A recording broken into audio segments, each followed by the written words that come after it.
ambisi KSP Muldoko, besar nafsu dari kemampuan. Konstruksi besar dari persoalan yang terjadi di Partai Demokrat ini dimulai dari ambisi seorang KSP Muldoko yang ingin sekali menjadi presiden.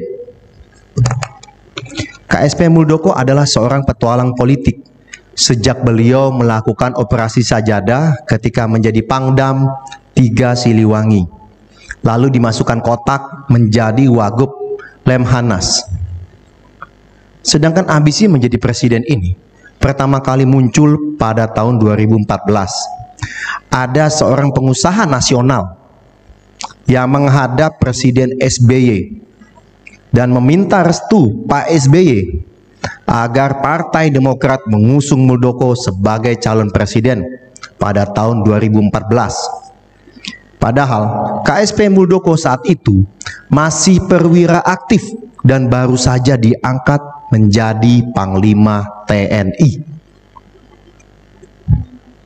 Pada bulan Mei 2015, pagi-pagi sekali dengan menggunakan seragam dinas Panglima TNI, Muldoko datang ke Cikeas.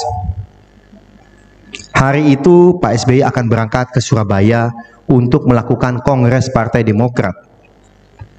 Pak SBY berpikir, tentulah ada sesuatu yang sangat penting dan mendesak atau darurat. Ya, seorang Panglima TNI aktif dengan seragam dinas menghadap seorang mantan presiden, mantan Panglima tertinggi pada pagi-pagi hari sekali. Ternyata pesannya tidak sepenting dan semendesak yang diduga. Muldoko hanya mengatakan, "Pak, tolong kalau Bapak terpilih lagi sebagai ketua umum, agar Bapak mengangkat Marzuki Ali sebagai sekjennya." Pak SBY marah.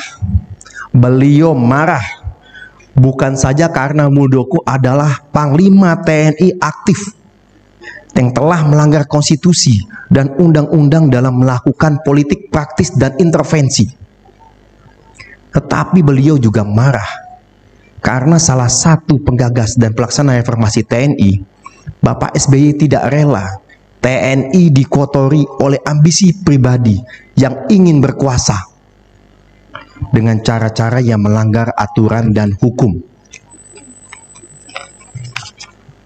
Setelah pensiun dari TNI, Muldoko datang lagi ke Cikeas, meminta jabatan tinggi di kepengurusan Partai Demokrat. Pak SBY sampaikan, kalau gabung dengan Partai Demokrat silakan saja. Kalau soal jabatan ketua umum, itu ada mekanismenya melalui Kongres. Tak puas dengan jawaban itu, KSP Muldoko berusaha untuk menjadi ketua umum pada partai-partai lain. Bahkan salah satu mantan wakil presiden bercerita, beliau didatangi KSP Muldoko dan meminta dukungan untuk KSP Muldoko menjadi ketua umum di salah satu partai politik. Lagi-lagi mantan wakil presiden itu juga menolaknya dengan halus. Beliau katakan, untuk menjadi ketua umum itu ada mekanismenya melalui Kongres.